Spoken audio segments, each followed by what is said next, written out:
2 personnes ont été sauvagement assassinées chez elle, en plein jour. Aucun témoin, aucun aveu, et la seule personne présente fut déclarée innocente. Pourtant, tout laisse à penser qu'elle savait exactement ce qu'il s'était passé. Lizzie Borden était la principale suspecte du meurtre de son père et de sa belle-mère, survenu en août 1892 dans le Massachusetts. Ce crime choqua les États-Unis et donna lieu à un des procès les plus médiatiques de l'époque. Les circonstances de l'affaire, la violence des crimes et les incohérences de son témoignage firent que le doute sur sa culpabilité ne fut jamais totalement dissipé. Plus d'un siècle plus tard, la figure de Lizzie Borden continue de fasciner, devenant une icône du folklore américain et une énigme qui demeure, à ce jour, sans réponse définitive.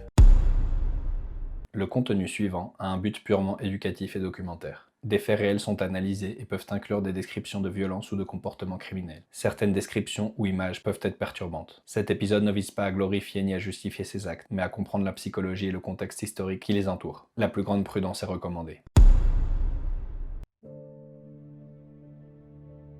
Lizzie Borden est née le 19 juillet 1860 à Fall River dans le Massachusetts, une ville industrielle florissante grâce à l'industrie textile. Sa vie commença sous le signe du deuil. À 2 ans et demi, elle perdit sa mère, Sarah Morse, qu'elle connaissait à peine. Dès lors, sa sœur aînée, Emma Borden, de 10 ans son aînée, assuma une grande partie du rôle maternel. Emma fut non seulement un soutien indéfectible, mais aussi sa plus grande alliée tout au long de sa vie. 2 ans après le décès de sa mère, son père, Andrew Borden, se remariera avec Abby Gray. C'est là que les tensions familiales apparurent. Bien qu'Abby ait vécu avec eux pendant près de 30 ans, leur relation ne fut jamais vraiment étroite. Un détail révélateur, Lizzie cessa d'appeler sa belle-mère maman et commença à l'appeler Madame Borden. Un petit changement, mais lourd de sens. Lizzie était en apparence une femme respectable dans la société de son époque, célibataire, croyante et active dans son église. Elle participait également à des œuvres caritatives et à des associations locales. Elle n'avait aucune réputation de violence et aucun casier judiciaire. Pourtant, elle vivait dans un climat tendu. Son père, Andrew Borden, était un homme extrêmement riche. Il possédait des biens immobiliers, des actions dans les usines textiles, des placements dans les banques, et occupait des postes importants, comme celui de président de la Union Savings Bank. Mais,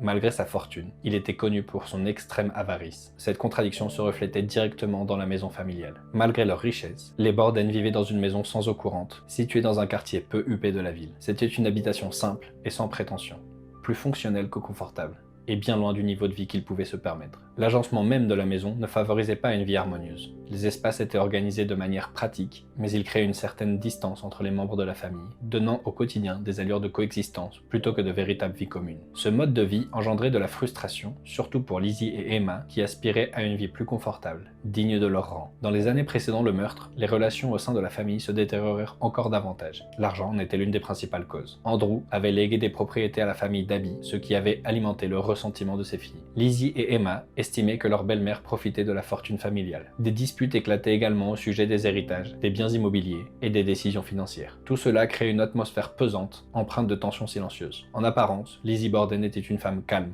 polie et respectable.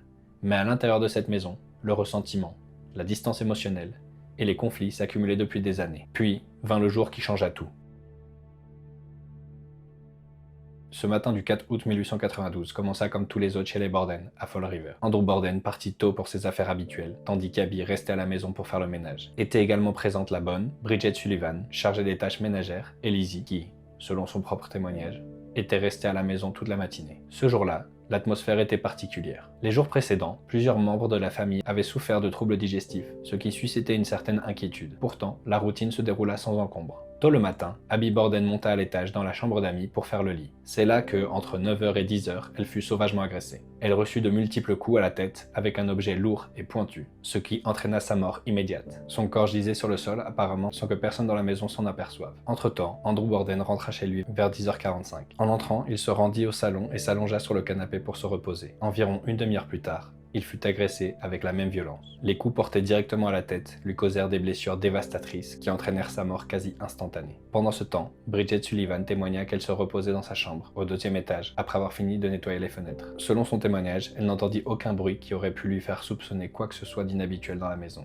Vers 11h15, Lizzie alerta la femme de ménage en criant que quelqu'un était entré dans la maison et que son père avait été assassiné. En descendant au salon, elle découvrit Andrew Borden gisé sans vie sur le canapé, le visage atrocement mutilé. Peu après, voisins et connaissances accoururent vers la maison après avoir entendu les cris, et c'est alors que le corps d'Abby fut découvert au 2e étage. La découverte des 2 corps, victimes de meurtres commis à des moments différents et dans des pièces distinctes de la maison, marqua le début de l'une des affaires criminelles les plus troublantes de l'époque. L'absence apparente de témoins, la brutalité du crime, le fait qu'il se soit déroulé en plein jour, dans une maison habitée, firent de cette journée une énigme. Après la découverte du corps de son père, Lizzie Borden a donné sa version des faits qui est rapidement devenue un élément central de l'enquête. Selon son témoignage, ce matin-là, elle était chez elle, vaquant à ses occupations habituelles, et n'avait rien vu ni entendu d'inhabituel. Lizzie a affirmé qu'au moment du meurtre d'Andrew Borden, elle se trouvait à l'extérieur, dans le jardin ou la grange, à la recherche d'objets nécessaires pour une tâche ménagère. À son retour, elle a découvert le corps de son père dans le salon. Quant à sa belle-mère, Lizzie a d'abord déclaré croire qu'Abby était sortie rendre visite à une amie ou s'occuper d'une affaire. Elle prétendait ignorer où elle était et ne s'était pas inquiétée immédiatement de son absence, ce qui a éveillé les soupçons des personnes présentes après la découverte du premier corps. Cependant, son récit comportait certaines incohérences. À plusieurs reprises, Lizzie a donné des versions légèrement différentes de l'endroit précis où elle se trouvait et de ce qu'elle faisait à ce moment-là. Ces variations, bien que subtiles, ont suscité des doutes chez les enquêteurs. Un autre aspect frappant fut son comportement. Malgré la gravité de la situation, certains témoins furent troublés par son calme inhabituel, voire par moments par des contradictions. Ses réponses lors des interrogatoires manquèrent également de clarté, ce qui contribua à alimenter les soupçons à son égard. Au fil de l'enquête, la version des faits de Lizzie devint l'un des points les plus controversés de l'affaire. Pour certains, cette déclaration reflétait sa confusion et sa nervosité face à un événement traumatisant. Pour d'autres, elles indiquaient qu'elle dissimulait des informations. En réalité, dès le départ, son récit n'éclaircissait pas le déroulement des événements de ce matin-là. Au contraire, il souleva des nouveaux doutes et des contradictions qui ne furent jamais pleinement résolues et qui, avec le temps, allaient devenir l'un des aspects les plus polémiques de toute l'affaire. C'est là que l'histoire commence à se compliquer. Au fil de l'enquête, de nombreux éléments sont apparus qui ne correspondaient pas à la version des faits de Lizzie Borden. Plus qu'une preuve concluante, ce qui a déconcerté les enquêteurs, c'est l'accumulation de détails qui, considérés ensemble, sont devenus impossibles à ignorer. L'un des aspects les plus frappants était l'absence de témoins. Les meurtres ont eu lieu dans une maison habitée, en plein jour, et pourtant, personne n'a rien vu ni entendu d'inhabituel. Bridget Sullivan, la femme de ménage, a affirmé qu'elle se reposait au deuxième étage et qu'elle n'avait remarqué aucun bruit suspect au moment des faits. Il était également difficile d'expliquer comment un intrus aurait pu entrer dans la maison, commettre 2 meurtres brutaux à des moments différents et quitter les lieux sans être vu. Il n'y avait aucun signe évident d'effraction, ni aucune trace de vol, ce qui rendait l'hypothèse de l'intrusion moins probable. Un autre point qui a soulevé des doutes était l'état de la scène de crime. Malgré la violence des attaques, le sang était principalement concentré sur les corps et dans des zones très précises des alentours, ce qui a soulevé des questions quant à la manière dont le crime avait pu être commis, sans laisser de traces plus évidentes ailleurs dans la maison. À cet égard, la faible présence de sang sur Lizzie était particulièrement frappante. Compte tenu de la brutalité des meurtres, il était raisonnable de supposer que l'agresseur aurait été éclaboussé. Or, aucune tache de sang significative n'a été trouvée sur elle qui la relierait directement au crime. À cela s'ajoutait son propre comportement. Certains témoins ont estimé que son attitude après les meurtres était incompatible avec celle de quelqu'un qui venait de découvrir une scène aussi violente. Ses réponses lors des interrogatoires n'étaient pas toujours cohérentes et semblaient parfois évasives ou contradictoires. De plus, un événement particulièrement troublant s'est produit quelques jours après les meurtres. Lizzie a été vue par sa sœur Emma et une amie de la famille, Alice Russell, en train de brûler une robe sur le poêle de la cuisine. Interrogée à ce sujet, elle a prétendu qu'elle était tachée de vieilles peintures. Cependant, compte tenu des circonstances, beaucoup ont interprété cela comme une tentative de destruction de preuves potentielles, soupçonnant que la robe ait pu être tachée de sang. Un autre problème fondamental résidait dans la gestion de la scène de crime. Le service de police de Fall River ne disposait pas des protocoles d'enquête modernes. Aucun gant n'a été utilisé, la scène n'a pas été correctement préservée, et plusieurs personnes sont entrées et sorties de la maison avant la fin des analyses. Cela a considérablement entravé le recueil de preuves fiables. Par conséquent, de nombreux éléments potentiellement fondamentaux n'ont jamais été correctement analysés. Enfin, des détails apparemment mineurs, pris ensemble, ont contribué à alimenter des soupçons. Des changements dans son récit, des incohérences dans la chronologie des événements et des décisions difficiles à expliquer ont renforcé l'idée que sa version ne reflétait pas pleinement ce qu'il s'était passé ce matin-là. En l'absence de preuves définitives, l'affaire s'est construite sur une série de doutes. Et bien qu'aucun d'eux ne soit concluant à lui seul, leur ensemble dressait un tableau où l'innocence de Lizzie Borden était, à tout le moins, sujette à caution.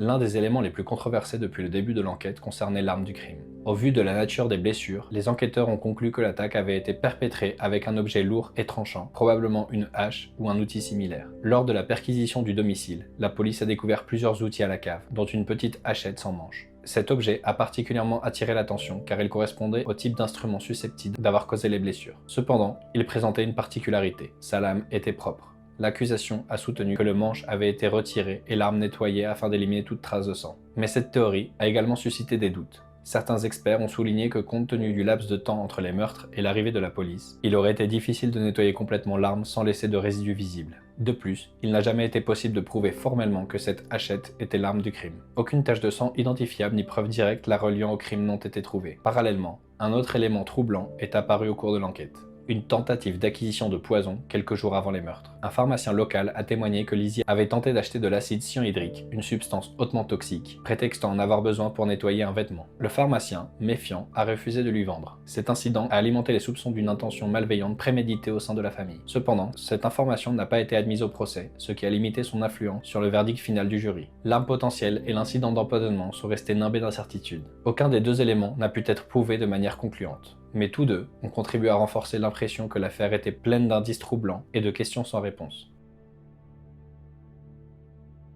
Suite à son arrestation le 11 août 1892, Lizzie Borden fut formellement inculpée du meurtre de son père et de sa belle-mère. Le procès débuta 10 mois plus tard, en juin 1893, à New Bedford, dans le Massachusetts, et devint rapidement l'un des procès les plus médiatisés de l'époque. L'attention médiatique fut considérable. L'association d'un crime violent, d'une famille respectable et d'une accusée qui défiait tous les stéréotypes liés à la criminalité suscita un vif intérêt public. Lizzie ne correspondait pas à l'image de la meurtrière, ce qui influença fortement la perception de l'affaire. La défense était menée par l'ancien gouverneur du Massachusetts, George D. Robinson, assisté de l'avocat Andrew Jennings. Leur stratégie consistait à remettre en question la solidité des preuves présentées par l'accusation et à souligner l'absence de preuves directes reliant Lizzie au meurtre. De son côté, l'accusation tenta de bâtir son dossier sur des preuves circonstancielles. Les incohérences dans le témoignage de Lizzie, son comportement après les faits et les éléments tels que la hache retrouvée à la cave. Cependant, aucun de ces aspects n'a pu être prouvé de manière concluante devant le tribunal. L'un des facteurs clés du procès a été l'exclusion de certaines preuves qui auraient pu nuire à Lizzie. La tentative d'acquisition d'acide cyanhydrique, quelques jours avant les meurtres par exemple, n'a pas été admise, ce qui a affaibli le récit de l'accusation. De plus, l'enquête policière a été jugée lacunaire, même pour l'époque. La scène de crime n'a pas été correctement préservée, et une grande partie des preuves n'a pas été analysée avec la rigueur nécessaire. Cela a engendré un doute raisonnable en faveur de la défense. Au-delà des preuves, le contexte social a également joué un rôle. Le jury était composé exclusivement d'hommes, et dans la société de la fin du 19e siècle, il était difficile d'accepter qu'une femme respectable, pieuse et de la haute société puisse commettre un acte de violence aussi brutal. La défense a exploité cette perception, dépeignant Lizzie comme une femme fragile, incapable de commettre un tel crime. Ce facteur, bien que jamais reconnu ouvertement, a pu influencer la rapidité avec laquelle le jury a rendu son verdict. Après plusieurs semaines de témoignages et de plaidoiries, le jury a délibéré pendant un peu plus d'une heure avant de rendre son verdict. Lizzie Borden a été déclarée non coupable. Cette décision a surpris beaucoup de monde, mais elle reflétait l'absence de preuves concluantes. Malgré cela, le verdict n'a pas clos l'affaire aux yeux du public. Pour une part importante de la société, l'acquittement n'était pas synonyme d'innocence. Le procès était terminé, mais loin de clore l'affaire, il laissait une question en suspens, qui continuerait de résonner pendant des générations.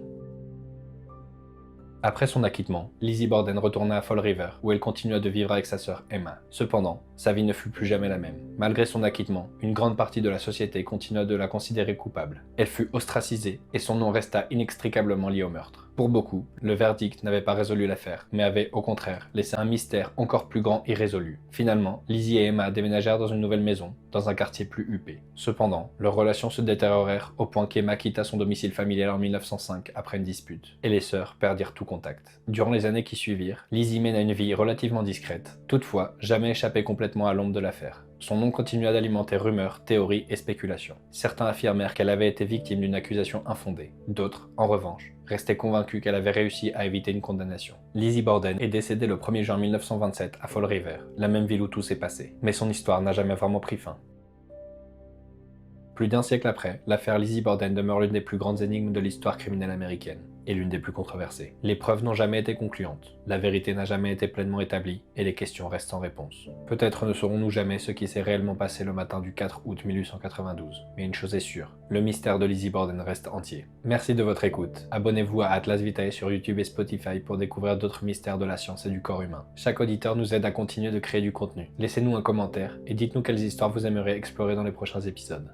A bientôt sur Atlas Vitae.